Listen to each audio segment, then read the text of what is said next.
makakasagot na to may plus point sa akin. What is 2 times 2? Ma'am ako, ma'am. Wala bang gustong sumagot? Ma'am, alam ko po yung sagot. Times 2. Ma'am. Okay, Samantha. 2 times 2 is 4. Very good. May plus 5 ka sa akin. Ang daya naman, kanina pa ako nagtataas ng kamay. Ma'am, pwede pa po ba ako mag-take ng quiz? Absent kasi ako kahapon eh. Ay, hindi na! Absent pa more! Tatamad-tamad ka kasi mag-aral. Nagkasakit po kasi ako, ma'am. Oh, ano gagawin ko?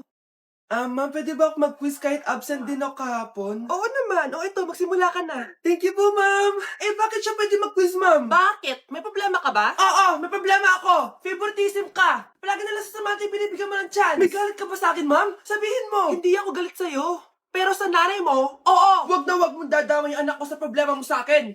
Nay, anong meron? Yang nanay mo, pabida. Dapat ako yung top 1 ng high school kami. Alam naman natin dalawa na deserve ko talaga maging top 1. Hindi kagaya mo, binabayaran yung school para tumaas ang grade. Totoo ba yun, Nay?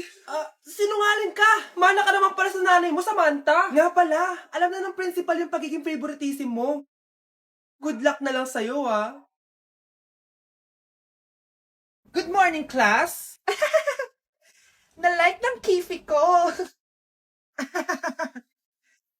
Na-like ng deck ko. Aba! Grabe na tong mga to! Ganyan na ba yung mga natututunan nyo ngayon? Sabi ko na nga ba walang magandang dulot yung TikTok na yan. Uso kasi to, ma'am. May bago na nga eh. Hay naku, Samantha, tigilan mo ako. Ano namang bago yan? Eto po, ma'am, tuturuan ko kayo. Anong pinang-like mo, Samantha? Yung esophagus ko po, ma'am. Esophagus? Grabe yung talent nyo, ha? Ikaw naman, ma'am. Try mo din. Sige. Ma'am, mali po kayo. Ma'am, sumobra po kayo. Hindi na po esophagus yan. Bitukan na po yan. Okay, class. Accepted sa exam ang may pinakamagandang spoken poetry. Ma'am, I volunteer. Wow, okay, Scarlett. Esophagus. Habang tayo'y kumakain sa pagkainan, hindi mawawala ang esophagus. Mananatili yan panghabang buhay. Dadaloy yan sa iyong sinapupunan. And I thank you. Magaling! Sinong gustong lumaban kay Scarlett? Ma'am, lalaban po ako. Okay, class. May lalaban pala kay Scarlett. Si Samantha. Pantog. Kapag tayo'y umiihi, syempre, kailangan hindi mo mapigilan ang iyong ihi, syempre, para iwas bato, para iwas sakit, syempre, may point siya. Kaya kung ayaw mo yun, umihi ka na umihi, para yung pantog mo, hindi magka-aberya lang ganun. And I thank you. Okay, class, parehas silang magaling. Kaso, isa lang ang mananalo. Sana ako yung manalo para perfect na ako sa exam. Sigurado namang ako yung mananalo dyan. Galing ko kaya. Ang nanalo ay si... Ako po, ma'am. Lalaban ako. Sige, Michael. Putok. Nangangamoy putok na dito. Matuto rin kayong maligo. Okay, class. Welcome back! Ba't parang di kayo masaya? Paano kami magiging masaya, ma'am? 10 activities yung gagawin namin. Alam nyo, puro kayo reklamo. Konti pa nga lang yan eh.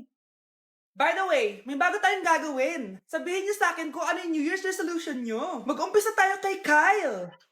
Ako po, ma'am? Sige, ako. Ako ba si Kyle? Ang New Year's resolution ko ay mas gagalingan ko pa sa school. Very good. Okay, next, Scarlett. Ang New Year's resolution ko ay wag ka jowa. Last year ko pa wini-wish kaso hanggang ngayon wala pa rin akong jowa. Lu, paano ka magkakajowa? Lahat na lumalapit na lalaki sa'yo, nire-reject mo. Kala mo, ang ganda-ganda niya. Kung ikaw magiging jowa ko, wag na lang. Mamatay na lang ako. Tama na yan. Samantha, ikaw na. Ang New Year's resolution ko ay wala. Dahil sobrang perfect ko, no? Feeling naman neto. Ako kaya yung pinakamabait at pinakamaganda dito, no? Ang pinakamasamang ugali. Anong sabi mo? Totoo naman eh. Dapat ang New Year's resolution mo, ang maligo ka. Puro ka make-up. Ang asim-asim mo naman. Ganon? Ang New Year's resolution mo dapat ay ang mag-toothbrush ka. Dahil ang baho na hininga mo, lahat ng crush mo, nata-turn off sa'yo. Kumpara naman sa'yo, be. Itsura mo pa lang, nata-turn off na sila. Walang iya ka? Manda ka sa akin pagkatapos nito. Ang New Year's resolution ko ay ang ibagsak kayong dalawa. Anak, gumising ka na. Christmas party niyo na. Christmas party na namin, Nay. Sana maganda yung regalong matatanggap ko mamaya. Kumain ka na dyan, anak, ha?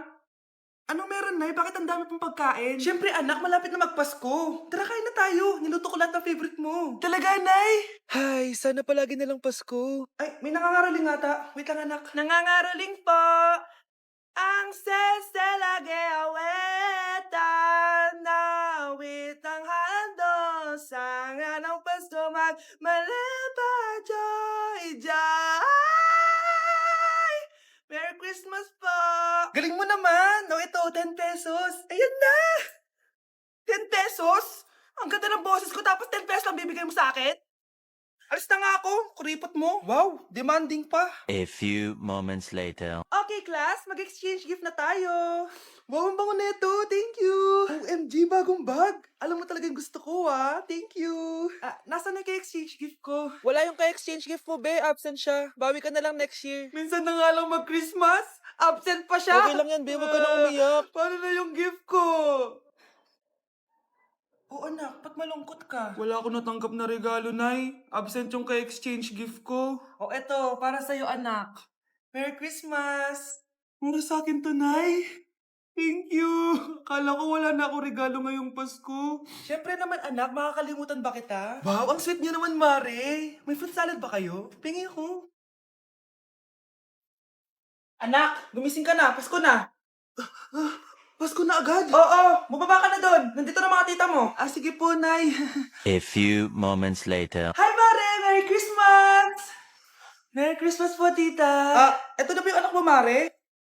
May boyfriend ka na ba? Wala mo akong boyfriend. Study first po kasi ako eh. Study first o walang nagkakagusto sa'yo? Tignan mo nga sarili mo. Kisa naman sa'yo, mukha kang babaeng aso. Sige, kain na tayo. Nandito na naman yung tita kong laitera.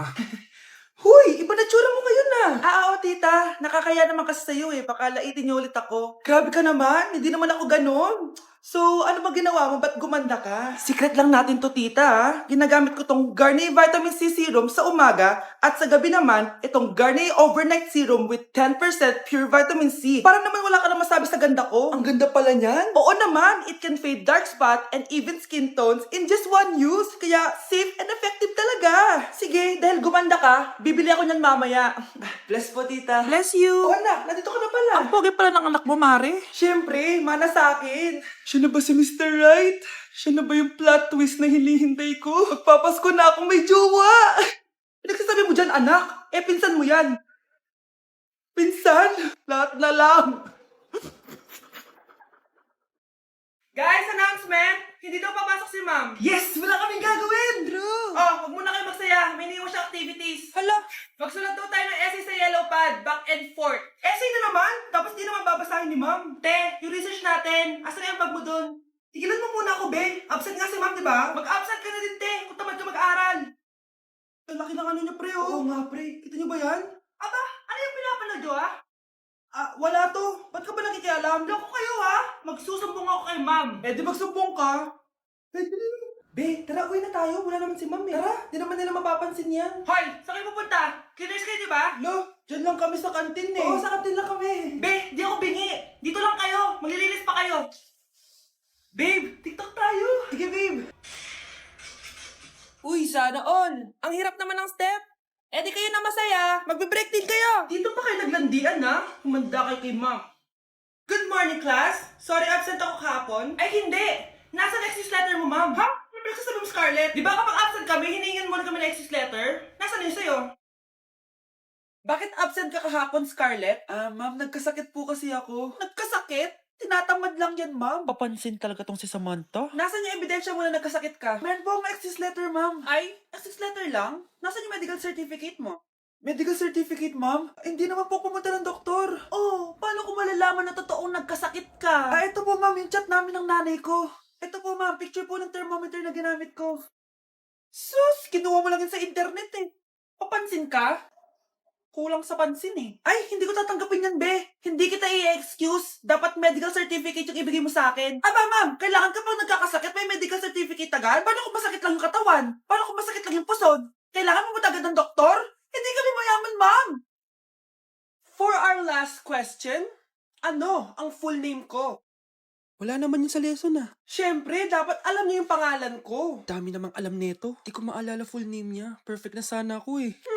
Kapag di niyo nasagutan yan, Minus 10 kayo sa akin. Aba, ma'am, paano namin malalaman yung full name mo? Eh, di ka naman nagpakilala sa amin. Ano ka, sikat? Artista? Ang lakas mo mag-minus kapag di nasagutan yung full name mo? Sige nga, ano full name ko? Kapag di mo nasagutan, ma-minus ko yung sweldo mo. Tsaka magagamit ba namin yan kapag nagtrabaho na kami? Di naman, di ba? Pakin namin sa full name mo. Bakit nawawala ang laman ng class funds, ha? Sinong kumuha na ito? Ah, ma'am, kilala ko po kung sino yung kumuha. Oh, Samantha, sino kumuha? Sino pa ba, ma'am? Eh, this is Scarlett. Ha? Wala akong kinukuha. Scarlett, ikaw pala yung kumuha ng class funds? Sumama ka sa principal. Ngayon na. Apaka-hype talaga nitong si Samantha. Bye, Scarlett. Dami nito Mukhang makakabili na ako ng bagong phone. Ha? Nahuli din kita. Ikaw pala yung kumukuha ng mga class funds natin? Oo, ako yung kumukuha. Bakit? May problema ba? Ang problema ko, ikaw. Ako pa sinisisi mo na kumukuha ng class funds, eh ikaw naman talaga? Isusumbong kita kay ma'am. Wala ka namang ebidensya. Ikaw ang isusumbong ko dahil naniniwala naman sa akin si ma'am. Umanda ka sa akin, Samantha. Wow, may bagong phone si Samantha. Sana all. Bigay ito ng parents ko, guys. Class! Sino naman kumuha sa class funds? Si Scarlett po yung kumuha, ma'am. Pagsabihan nyo nga yan. Ako na naman? Nagpapatawa ka ata, Samantha. Talaga ba, Samantha? Kitang-kita ko na kumuha ka dito. At narinig ko. Nabalak mo na naman si Scarlett. Ma'am, di po ako yun. Gagawin mo pa ako sinungaling? Diyan ka naman magaling, di ba, Samantha? Sa pagsisinungaling? Sumama ka sa akin sa principal at ipapatawag ko yung magulang mo. Buti nga sa'yo, Samantha. Deserve mo yan. Nag-uumpisa pa lang ako. Yes! Ang taas ng score ko! Anong score mo, Scarlett? 19 yung score ko. Ay, hindi perfect. Buti pa ako, naka-20. Bawi ka na lang next time, ha? Scarlett, nagawa mo ba yung assignment natin? May assignment tayo? Hala, di ko nagawa. Huwag mo nang sasabihin kay mama. Sige, di ko sasabihin. Ma'am, may assignment po pala tayo. Ay, oo nga pala, may assignment tayo, class. Ang hindi gumawa ng assignment, bagsak sa akin, ha? Bida-bida talaga tong si Samantha. Okay, class, sinong ibaboto niyong president? I nominate Scarlett, ma'am. Ako? Di ako papayag. Dapat ako yung maging president. Go, Scarlett, kaya mo yan! I nominate myself because I believe na mas responsible ako. I believe na hindi ako nangungupit ng class funds. Iboto niyo ako dahil matataas ang mga scores ko. Iboto niyo ako dahil hindi ako nangungopya para lang tumaas ang score. Ako ba pinaparinggan mo? Mukhang may natamaan ata. Congrats, Scarlett. Deserve mo maging president. Gagawin ko yung best ko. Good morning, class. Hindi na papasok si Samantha. Ha? Ano nangyari? Ang balita ko, nag-drop na siya dahil sa sobrang pressure sa nanay niya. Palagi siya pinapagalitan kapag hindi perfect yung score niya. Nagalit din yung nanay niya nung hindi siya nanalo ng president. Kaya, na-depress talaga siya. Kawawa naman pala siya. Mukhang bad trip si ma'am. Kayong apat, tumayo kayo! Hala, ano naman kayang ginawa nila? OMG! Natatandaan niyo ba tong group chat niyo? Paano nalaman ni ma'am yung GC namin? Patay kami nito. Ang gagaling nyo! Mag-uumpisa tayo kay Scarlett. Ako po, ma'am. Palagi na nagpapareport si ma'am. Ano, tamad na siya magturo? Sayang lang tuition natin, be. Isa ka pa, Christian! Ma'am, kita niyo ba, bago reban si ma'am, balita ko kumukuha siya sa class funds natin, Ginawa niya tayong business. Samantha! Yes po. Ayoko talaga dyan kay ma'am. Mas gusto ko pa yung dati natin teacher. Buti pa yun, hindi nang babagsak. Tapos magaling pa magturo. Kyle! Akala ko matino ka! Guys, wag niyo naman ginaganyan si ma'am. Mabait naman siya eh. Sa principal nga lang. Akala niyo di ko alam mga pinagsasabi niyo sa akin? Lahat po ng sinabi namin sa GC. Totoo po yan, ma'am. Diba sabi nga nila ma'am, truth hurts? Truth hurts pala, ha? Sige, papakita ko to sa principal sa office. Sige, ma'am. Sabihin mo sa principal. At sasabihin din namin yung mga baho mo. Ha? Anong ibig mo sabihin? Di ba may GC din kayo ma'am? Sinisiraan niyo pa nga yung mga estudyante. Paano mo nalaman yon? Isang pindot ko lang dito at masasend na to sa principal. Wag mong gagawin yan. Wag mong pipindutin. Humanda ka sa akin, ma'am. Wag! Wag! Ma'am, parang wala po ata sa lesson natin yung number 5. Ay, wala ba? O sige, bonus na lang yan. Thank you, ma'am. Ma'am, wala po ata sa lesson natin yung number 5. Oh, anong gagawin ko? Puro ko kasi daldalan kaya di mo alam. No, favoritism si ma'am. May sinasabi ka? Ay, wala po. A few moments later. So, ganun lang siya kadali. Ma'am, pwede po pa excuse. Sumasakit po yung puson ko eh. Sige, punta na lang sa clinic. May gamot doon. Sige po, ma'am. Nagets niya ba, class? Ma'am, excuse po. Sumasakit po yung puson ko. Ang arte mo naman. Onti sakit lang. Excuse agad. Kapag di maganda, wag na mag-inarte. Kala mo naman ang ganda ni ma'am. Hello po, ma'am. Sorry po, absent ako kahapon. Nagkalagnat po kasi ako eh. Ganun